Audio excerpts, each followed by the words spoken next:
Hello, gentlemen and ladies. A little bit of a change up there.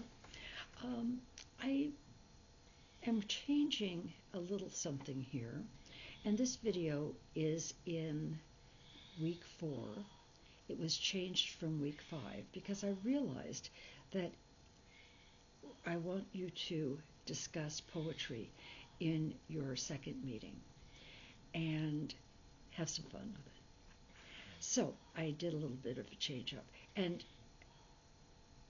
since if we had left it where I had it in week 5, you'd have been scurrying with trying to get things finished and have time for your spring break with Easter or Passover. So, as we look at this, I'm going to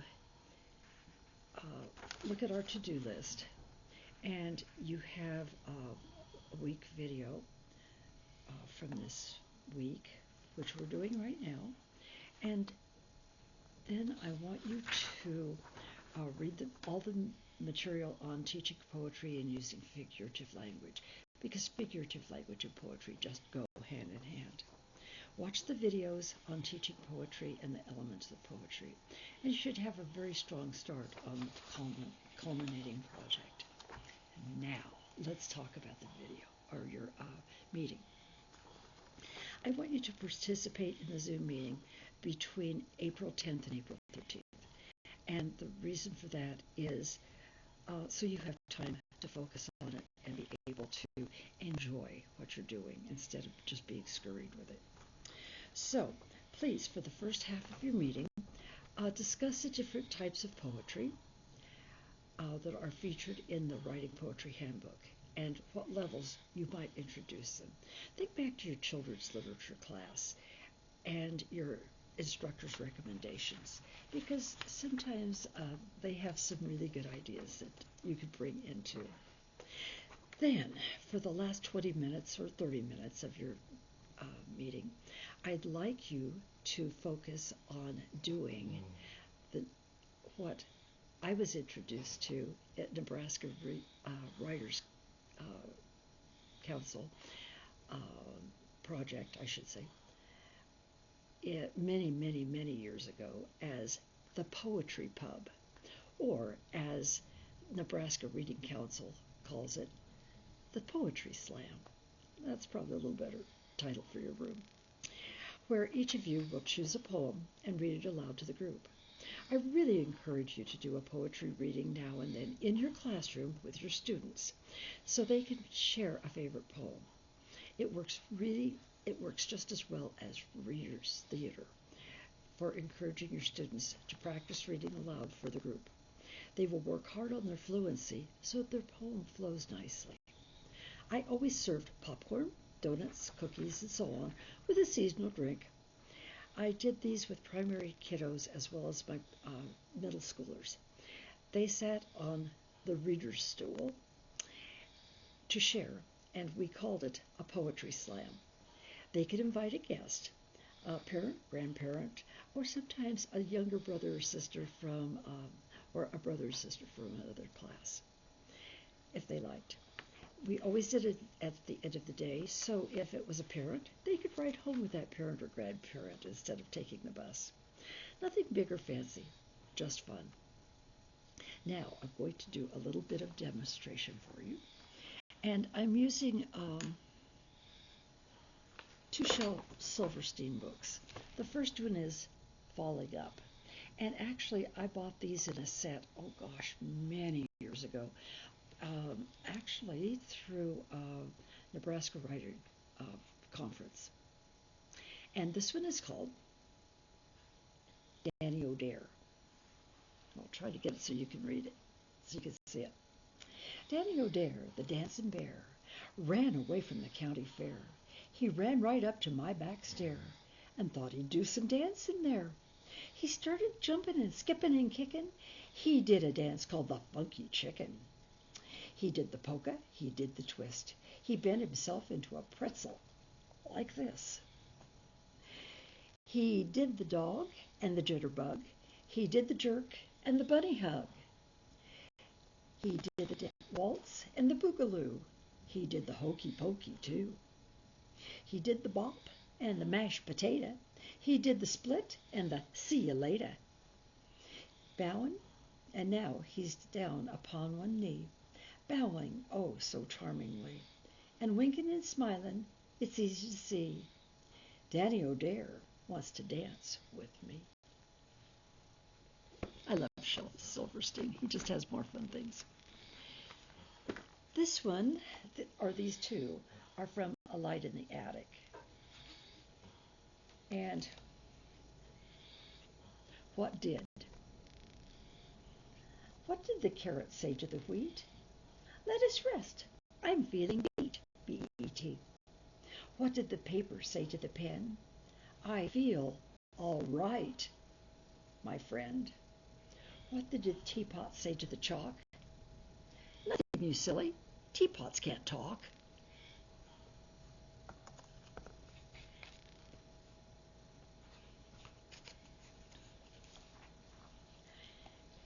This is one that I used. It's called The Little Boy and the Old Man. And actually, it was shared by one of my students who had just lost his grandfather.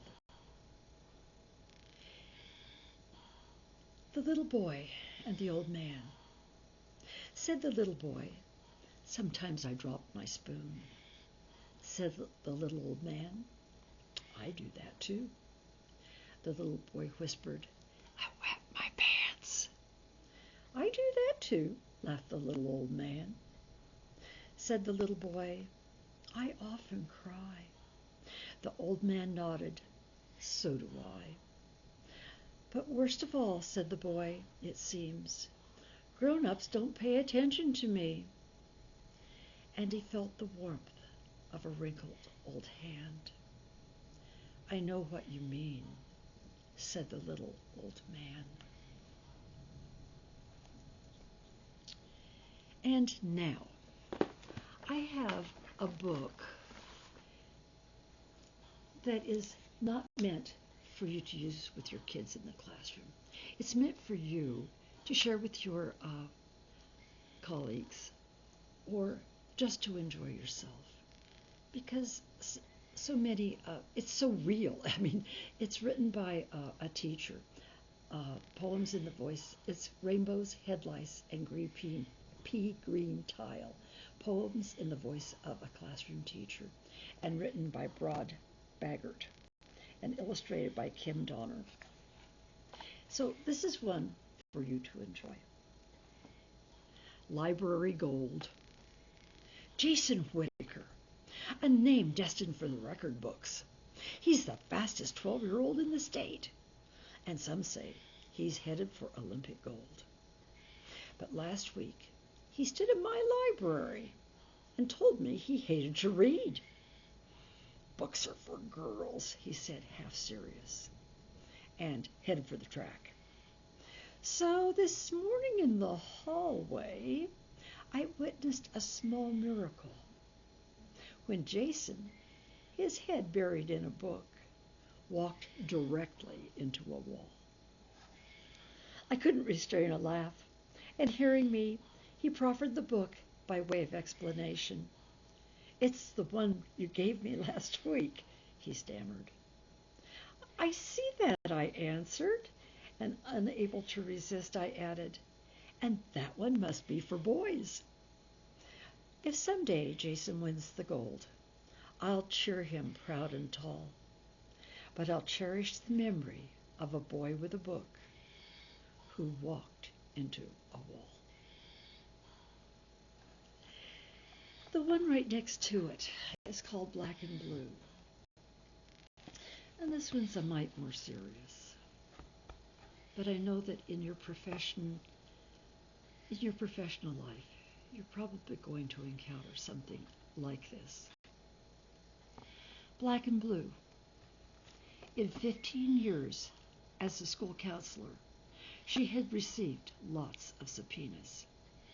And now this one, Sharman versus Sharman. Hearing to determine custody of a minor child. That would be Ernie, she thought. 7-year-old Ernie with big brown eyes. and long curly lashes. She spread the contents of Ernie's record on her desk. His test results, her notes, his drawing. She could replay the day of that drawing like a video. "Ernie, make me a picture of your family," she'd said. So with a blue crayon, Ernie drew a square. "That's a house," he explained. And then, with a black crayon, Ernie drew two stick figures, each on opposite sides of the house. "That's Mommy and Daddy," he whispered. And that was it. Ernie's family portrait was complete. There was no grass, no sun, no birds, and no Ernie. The little boy with the lashes that curl, lost in a very lonely world. The counselor of flesh and bone, wishing she were made of stone.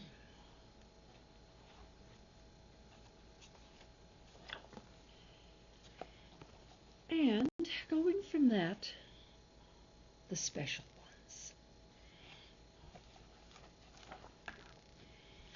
I watched him in the rearview mirror as he turned his siren off, alighted from his patrol car, and ticket book in hand, walked slowly toward me.